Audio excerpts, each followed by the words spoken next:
शराबी आंखें जो तेरी देखी, शराबी ये दिल हो गया। संभालो मुझको ओ मेरे यारो, संभलना मुश्किल हो गया।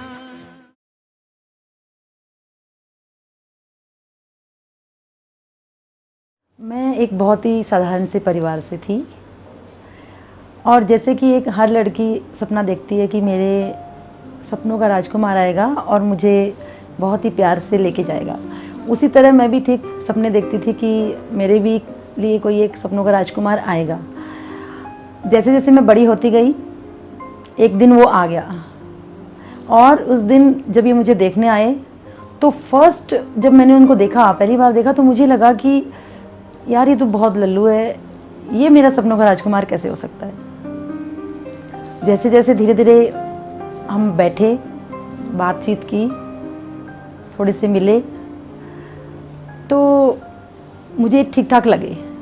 लेकिन एक बात मुझे बड़ी बार बार में खल रही थी कि ये लाल पैंट में आए थे, तो मेरी फैमिली वाले बहुत ज़्यादा मतलब मेरे को चिढ़ा रहे थे इस बात के लिए।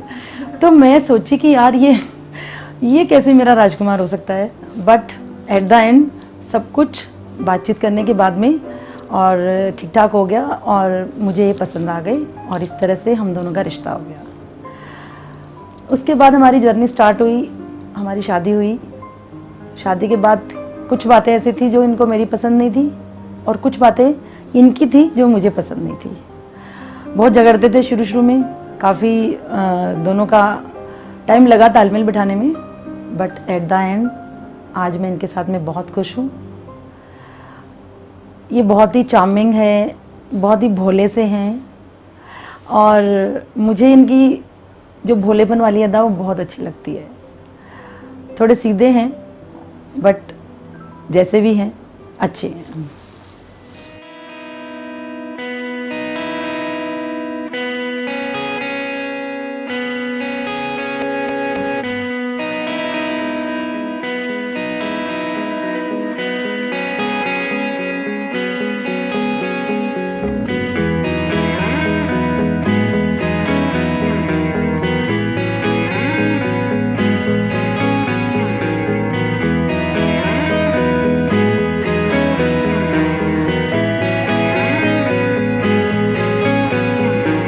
कहते हैं खुदा ने इस जहां में सभी के लिए किसी न किसी को है बनाया, हर किसी के लिए तेरा मिलना है उस रब का इशारा, मानो मुझको बनाया तेरे जैसे ही किसी के लिए। कहते हैं खुदा ने इस जहां में सभी के लिए किसी न किसी को है बनाया, हर किसी के लिए तेरा मिलना है उस रब का इशारा, मानो मुझको बनाया तेरे जैसे ही किसी के लिए। कुछ तो है तुझसे राबता, कुछ तो है तुझसे राबता।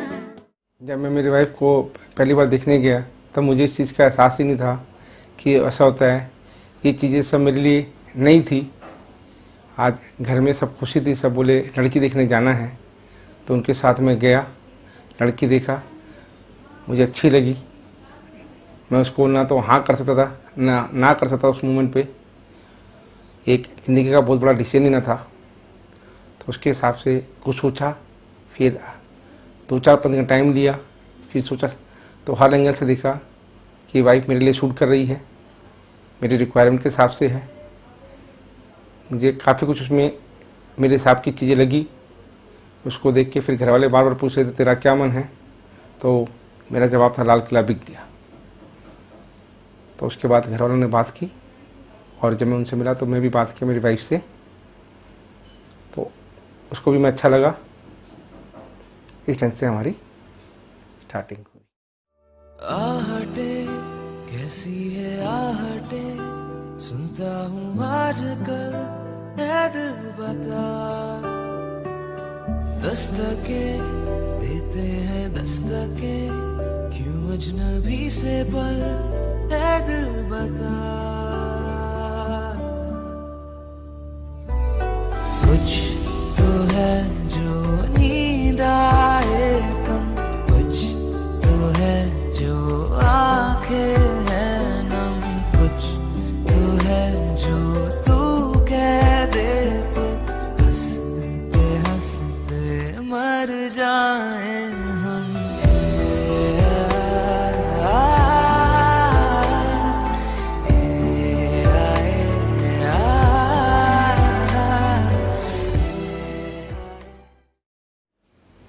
जब हर्ष हुआ था उस समय मैं ट्रेन में था।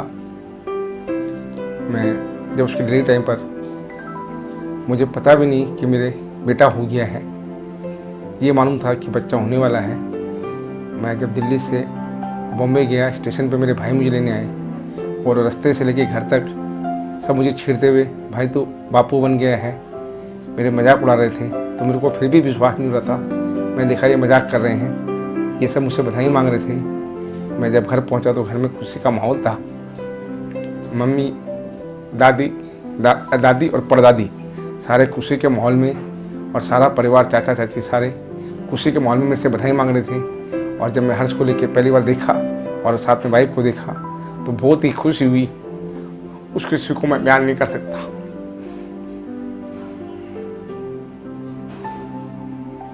और उसके बाद जब वाइफ से बात हुई तो वाइफ भी मेरी तरफ देखकर काफी खुश हुई।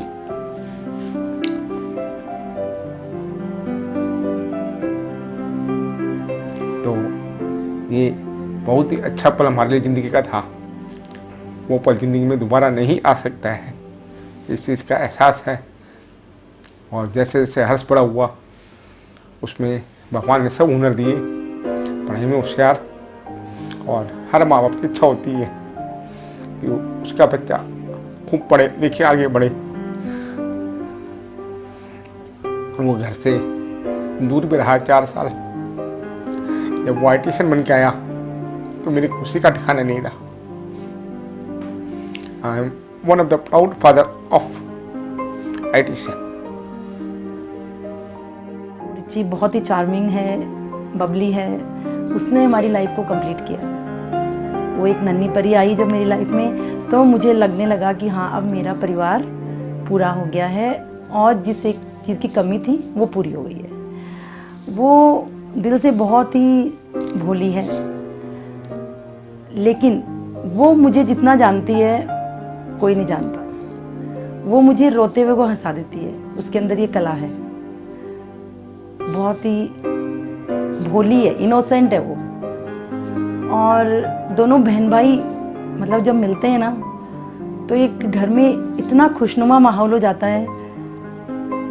कभी कभी नोकझोंक भी करते हैं, लड़ाइयाँ भी बहुत करते हैं वो, बट एट द एंड जब वो एक दूसरे की बॉन्डिंग में उनकी देखती हूँ, एक दूसरे का प्यार जब मैं देखती हूँ तो दिल से यही निकलता है कि मेरे 2 अनमोल रतन हैं ये।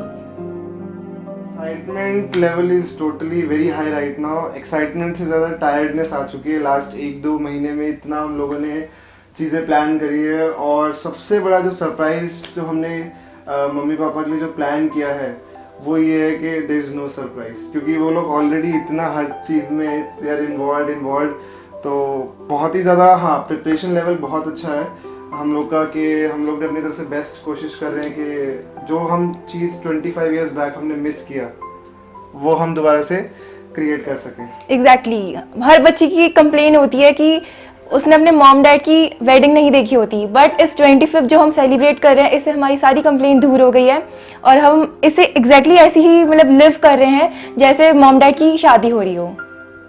बस इतनी प्रिपरेशन थी तेरी, हैं 2 मिनट में ओवर हो गया। हाँ तो इसके अलावा जैसे हमने कुछ चीज़ें ऐसी प्लान करी हैं जो उनकी एंट्री है, और जो चीज़ें जैसे मम्मी की कुछ चीज़ें ऐसी रह गई थी जो उन्होंने वेडिंग के टाइम पे नहीं कर पाई, तो वो चीज़ें हम लोग चाह रहे हैं कि वो करें। एक डांस का जैसे हमारे पेरेंट्स को बहुत शौक था, तो उस टाइम पे इतना कल्चर नहीं था, बट अब डेफिनेटली इस वक्त उनको कोई शादी की टायरिंग जो एक होता है ना कि वेडिंग में the only people who don't enjoy is the bride and the groom, right.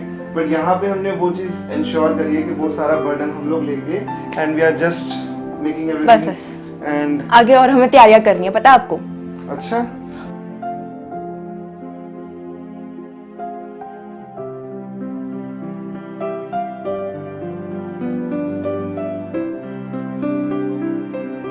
तो मैं लाल पैंट पहन के गया था प्रपोज करने के लिए, लेकिन मुंह से कुछ नहीं बोल पाया। लेकिन समय का दौर बदला और आज प्रपोज करने के सिस्टम बदल गए हैं, और मैं प्रपोज कर रहा हूँ एक गुलाब का फूल देखकर और एक गाना गाकर। हमें तुमसे प्यार इतना कि हम नहीं जानते, मगर जी नहीं सकते तुम्हारे बिना। हमें तुमसे प्यार कितना ये हम नहीं जानते, मगर जी नहीं सकते तुम्हारे बिना।